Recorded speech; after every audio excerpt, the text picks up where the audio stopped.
Governor Dan Patrick announced a new plan today designed to make our state a leader in dementia prevention research.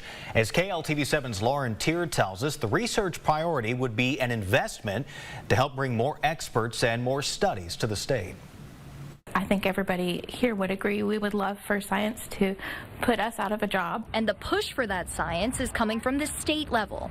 Today, organizations like the Alzheimer's Alliance of Smith County received news that Lieutenant Governor Dan Patrick is launching a legislative initiative for state-funded dementia research. I'm really excited, especially for this to be in Texas and for them to be working on that issue here. According to the Alzheimer's Association, nearly 12% of adults in Texas over 65 have Alzheimer's. The initiative announced by Lieutenant Governor Patrick, called the Dementia Prevention Research Institute of Texas, will be modeled after the Cancer Prevention Research Institute of Texas. Since its creation in 2007, the institute has recruited more than 300 researchers and scientists to work in Texas, providing almost 10 million prevention services.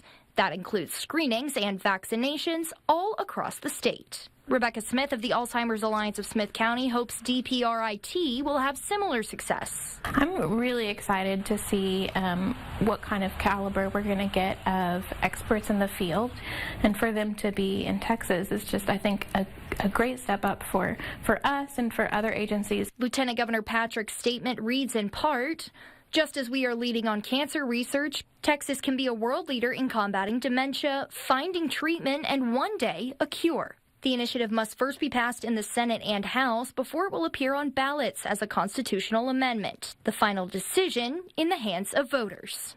Lauren Tier, KLTV 7 News. In a statement, the Lieutenant Governor says State Senator Joan Huffman of Houston will author this amendment in the Senate. The Lieutenant Governor is also working with former Speaker Tom Craddock of Midland to build support.